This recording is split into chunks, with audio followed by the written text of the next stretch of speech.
Hello friends, स्वागत है आपका सोशल अवेयरनेस यूट्यूब चैनल में, जिसमें हम जियोपॉलिटिक्स के बर्निंग टॉपिक डिस्कस करते हैं। आज हम इंडिया और चाइना के बीच हो रहे इश्यू के बारे में डिस्कशन करेंगे। इंडिया और चाइना के हज़ारों सोल्जर लद्दाख के बॉर्डर में आमने सामने खड़े हैं। स्थिति अभी भी बहुत तनावपूर्ण है। इंडिया ने इस एरिया के आसपास इमरजेंसी एयर स्टेप्स भी कंस्ट्रक्ट करनी शुरू कर दी है। अगर यहाँ पर कोई छोटी सी वॉरफेयर भी होती है, उसके लिए तैयारियाँ दोनों साइड से करी जा रही हैं। हालांकि लड़ाई के चांस बहुत ही ज़्यादा कम हैं, परंतु बातचीत अब बहुत ही ज़्यादा उच्च स्तर तक पहुंच चुकी है। 8 बार बातचीत जब फेल हो गई तो 9वीं बार lieutenant general Harinder Singh India की तरफ से और चाइना की तरफ से इनके मेजर जनरल लिन ल्यूई की बातचीत हुई। यहाँ पर आप देख सकते हैं लेफ्टिनेंट जनरल हरविंदर सिंह और मेजर जनरल लिन ल्यूई। हरविंदर सिंह जी के बारे में अगर बात करें तो ये इस वक्त कमांडर हैं लेह बेस्ड 14 कॉर्प्स के। इसको बहुत बार फायर एंड फ्यूरी कॉर्प्स भी कहा जाता है। बहुत ही इम्पोर्टेंट इनकी रिस्पॉन्सिबिलिटी है। फायर एंड फ्यूरी कॉर्प्स ध्यान रखती है पाकिस्तान के साथ जो बॉर्डर है, इसके अलावा चाइना बॉर्डर का, और साथ ही साथ सियाचिन ग्लेशियर को भी ये गार्ड करते हैं। Very important part of Indian military. Indian army का हेड क्वार्टर न्यू दिल्ली में है और हमारी आर्मी की 6 कमांड्स हैं: eastern command, centre command, northern command, southern command and south western command and western command.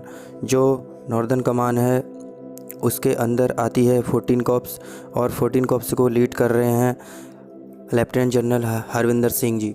अगर मान लीजिए हाइपोथेटिकली स्पीकिंग आने वाले टाइम में स्थिति नॉर्मल नहीं होती है और ज़रूरत पड़ती है कि ज़्यादा सीनियर लेवल की ऑफिसर यहाँ पर बातचीत करें, तो हो सकता है कि नॉर्दर्न कमांड के जो लेफ्टिनेंट जनरल हैं योगेश कुमार जोशी, इनकी भी बातचीत हो।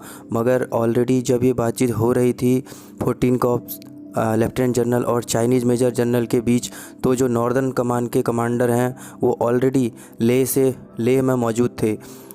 वो पूरी नॉर्दर्न कमांड यहाँ पर यहाँ की एक्टिविटी में इन्वॉल्व थी। इससे मैं आपको ये बताने की कोशिश कर रहा हूँ कि स्थिति काफ़ी सीरियस है। बिल्कुल इंडियन आर्मी के जो टॉप लेवल के ऑफिसर हैं वो इस सिचुएशन से ऑन हैंड डील कर रहे हैं। जो ये मीटिंग है, ये हुई कहाँ पे थी? मीटिंग हुई थी अक्साई चीन में। जो लेफ्टिनेंट जनरल हरविंदर सिंह ये लाइन ऑफ कंट्रोल क्रॉस करके जो अक्साई चीन का एरिया है जो चाइना ने कब्जा रखा है, यहाँ पर गए थे और यहाँ पर बातचीत हुई कि किस तरीके से 3 पॉइंट्स में आज के समय जो सिचुएशन ख़राब है इसको हम रिजॉल्व कर पाएँ। और जो मेन 3 टेंस एरियाज़ हैं, एक तो है गलवान वैली, जो यहाँ पर इंडियन और चाइनीज़ सोल्जर आमने सामने खड़े हैं। फिर हॉट स्प्रिंग एरिया, यहाँ पर सिचुएशन टेंस है, मगर सबसे ज़्यादा टेंस सिचुएशन है पैंगोंग सो लेक के पास। ये एक लेक है इन लद्दाख रीजन। ये लेक बटी हुई है by line of actual control. आधी लेक आती है चाइना के अक्साई चीन एरिया में और आधी लेक आती है इंडिया के कंट्रोल के एरिया में। अभी जो बातचीत हुई, जो काफ़ी लंबी बातचीत थी, सुबह 11:30 बजे से शुरू हुई और शाम तक ये बातचीत करते रहे। वेरियस इशू पर बातचीत करी, मगर लगता नहीं कि इस इशू को इतनी जल्दी रिजॉल्व किया जा सकता है। मोस्ट प्रोबेबली आने वाले कई महीनों तक बातचीत होगी, मीटिंग्स होंगी और फिर प्रॉपर इसका कोई रिजोल्यूशन आपके सामने आएगा। नाउ पैंगोंग सो लेक है कहाँ पर, अगर और कितना एरिया चाइना ने यहाँ पर इंक्रोच किया है, जो हम गेज कर सकते हैं फ्रॉम सैटेलाइट।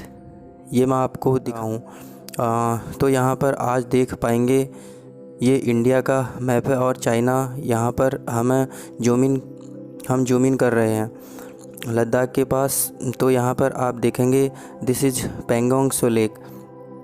आपको याद होगा अभी मैंने आपको एक अलग मैप में यही लेक दिखाई थी और लेक बटी हुई है through the line of actual control. अब देखिए इशू क्या है कि यहाँ पर बहुत सारे पॉइंट्स हैं, बहुत सारे माउंटेन्स हैं, उनको हम फिंगर्स के नाम से बुलाते हैं। फिंगर 1, फिंगर 2, फिंगर 3 और इस तरीके से 8 फिंगर हैं इस रीजन में। चाइनीज़ सोल्जर ने यहाँ पर फिंगर 4 रीजन और फिंगर 3 के बीच में एक बंकर जैसा स्ट्रक्चर बना लिया है और यहाँ पर परमानेंटली ये कह रहे हैं this area belong to us. तो यहाँ पर आप देख सकते हैं, आप देख पाओगे ये यहाँ पर है 8 फिंगर। बिल्कुल सरल तरीके से मैं आपको दिखाने की कोशिश कर रहा हूँ। हम यहाँ पर इस लेक के बात कर रहे हैं और ये इस लेक का बड़ा रूप है और ये मार्क मैप है।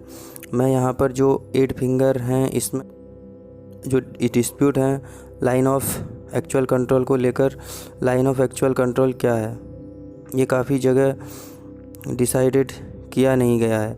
इंडिया और चाइना के बीच इंडिया के हिसाब से यहाँ पर आप अगर देखोगे तो जो ग्रीन लाइन जा रही है दिस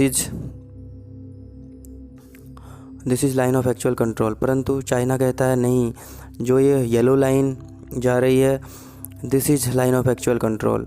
सो इंडियन सोल्जर कई बार पेट्रोलिंग करते थे फिंगर 1 to फिंगर 8 और यहाँ तक पेट्रोलिंग वो काफ़ी बार करते थे। और पिछले कुछ महीनों में चाइना ने उनकी पेट्रोलिंग को रोकना स्टार्ट कर दिया। पहले कहा कि आप बस यहाँ पर फिंगर 4 से फिंगर 5 तक पेट्रोलिंग कर सकते हैं, इससे आगे हम पेट्रोलिंग अलाउ नहीं करेंगे। तो पहले तो इश्यू आया, इसके बाद चाइना ने अपनी पेट्रोलिंग को बढ़ा दिया और फिंगर 3 तक अपने बंकर बना लिया। आज के समय इन्होंने बंकर बना लिया है बिटवीन फिंगर 4 एंड फिंगर 3 के पास, जो बिल्कुल इंडियन टेरिटरी के अंदर आता है मार्जिनली।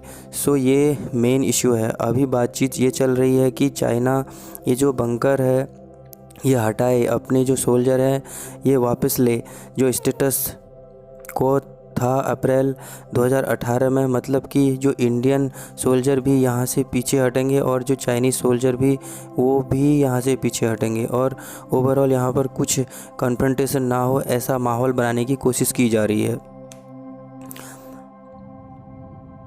नाउ इंडिया ने यहाँ पर एक और इम्पोर्टेंट मुद्दा उठाया इस मीटिंग के दौरान कि चाइना जो हैवी मिलिट्री बिल्डअप कर रहा है, यहाँ मैंने बताया यहाँ पर जो पेंगोंग लेक है यहाँ पर इन्होंने बंकर बना लिया है।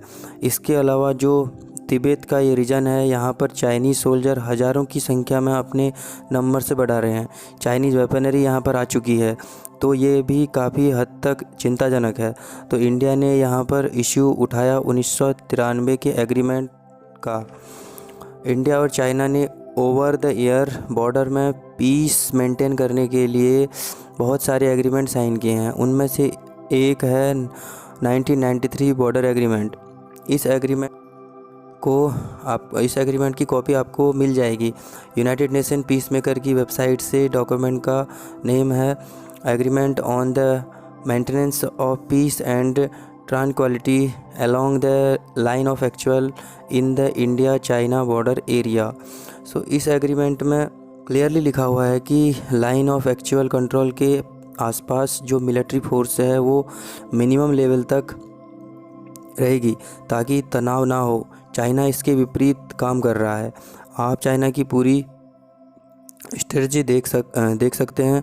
जब कोविड-19 पेंडेमिक का इशू सामने आया है, चाइना ने इस रीजन में पहले तो इंडियन पेट्रोलिंग को रोका, फिर 1993 का जो एग्रीमेंट है इसको वॉलेट करते हुए हैवी मिलिट्री बिल्डअप करना यहाँ पर स्टार्ट कर दिया। इस इशू पर बातचीत हुई है और अभी लगता नहीं कि कुछ रेजोल्यूशन निकल के आएगा। हो सकता है अभी और बातचीत होगी और तब जाकर इंडिया और चाइना दोनों अपनी फोर्सेस को पीछे लेंगे। इस दौरान एक इंटरेस्टिंग इवेंट ये हुआ, जो चाइनीज़ गवर्नमेंट का माउथपीस है जिसको चाइनीज़ कम्युनिस्ट पार्टी ऑन करती है, ग्लोबल टाइम्स, इन्होंने ओपनली एक आर्टिकल में यह कहा है कि चाइना एक भी इंच नहीं खोएगा अपनी टेरिटरी का, और इंडिया को वार्न किया है कि यूएस की हाइप में मत आओ, शॉर्ट टर्म वार से यूएस आपकी हेल्प नहीं कर पाएगा। सो यहाँ पर आप ये देख सकते हैं जो ग्लोबल टाइम्स का आर्टिकल है, ग्लोबल टाइम्स के इस आर्टिकल से इसलिए इसमें लिख रहे हैं क्योंकि यूएस काफ़ी बार टिप्पणी कर चुका है कि चाइना एक बुली है, चाइना अग्रेशन दिखा रहा है। इंडिया चाइना फेस ऑफ में इवन आप अगर यूएस मीडिया को देखो, यहाँ पर आप देखोगे जो वॉशिंगटन पोस्ट का आर्टिकल है, यूएस चाहता है कि उसका एक मेजर रोल हो इंडिया चाइना फेस ऑफ में। इवन दो इंडिया ने ये कहा है कि इंडिया और चाइना मिलकर इस इशू को पीसफुली रिजॉल्व कर सकते हैं और कर लेंगे। अब इस दौरान चाइना की सरकारी न्यूज़ एजेंसी ग्लोबल टाइम्स ये कहती है कि जैसा आप देख सकते हैं इसमें, अगर मान लीजिए कोई शॉर्ट टर्म यहाँ पर कन्फ्रंटेशन होती भी है तो इंडिया और चाइना की मिलिट्री पावर इतनी बड़ी है कि एरिया या इतना बड़ा है कि कोई एक्सटर्नल फैक्टर्स का कोई ख़ास इम्पैक्ट होगा नहीं। यहाँ पर आप देखोगे यहाँ पर देखोगे आप लाइन है, यूएस और यूएसए के अलाइज हैं, उन्होंने वेरियस कॉन्ट्रैक्ट मैकेनिज्म डेवलप कर लिए हैं इंडिया के साथ। इसमें ऑफ कोर्स ये हिंट कर रहे हैं इंडिया ऑस्ट्रेलिया के मिलिट्री बेस पैक्ट के बारे में। और फिर आगे लिखते हैं, make in India falsely believe that it is well supported. India को इसमें भ्रम हो रहा है इनके हिसाब से, जबकि इंडिया को पीछे से काफ़ी सपोर्ट है। लेकिन ये कह रहे हैं जो मेजर पावर है लाइक इंडिया एंड चाइना, इसमें एक्सटर्नल फैक्टर वॉर से कुछ कर नहीं पाएंगे। जब तक वो आएंगे जब तक इनके जेट्स लैंड करेंगे तब तक बहुत कुछ हो चुका होगा। तो आप देखोगे काफ़ी अग्रेसिव भाषा का यहाँ पर यूज किया गया है ग्लोबल टाइम्स में।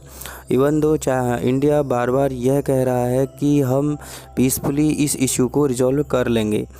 सो इन रीजन की वजह से इंडिया चाइना के रिलेशन आज के समय में बहुत ही ज़्यादा ख़राब हैं। रिसेंटली नेटवर्क 18 ने एक पोल किया है, बहुत बड़ा पोल किया कि कई हज़ारों लोगों से पूछा कि आपका क्या ओपिनियन है regarding China, regarding India. 91% Indian ने यह कहा है कि वो डोनाल्ड ट्रंप को सपोर्ट करते हैं, उनको प्रेफर करेंगे ओवर शी जिनपिंग। और ये कहा कि चाइनीज़ गुड्स का बाइकआउट करने का टाइम आता है तो वो भी हम करने को तैयार हैं। डिटेल में देखें, 94% इंडियन ये मानते हैं कि चाइना डिसऑनेस्ट रहा है in handling the corona virus. और इंटरेस्टिंग बात यह है कि सबसे ज़्यादा देशभक्त वाली जो स्टेटमेंट थी, जो देशभक्त वाले ओपिनियन थे, वो आए हैं from Maharashtra. Marathi speaking peoples ने ये कहा है कि 97% पीपल ने ये कि हम बाइकआउट कर देंगे चाइनीज़ गुड्स को। ये है एंड ऑफ दिस वीडियो।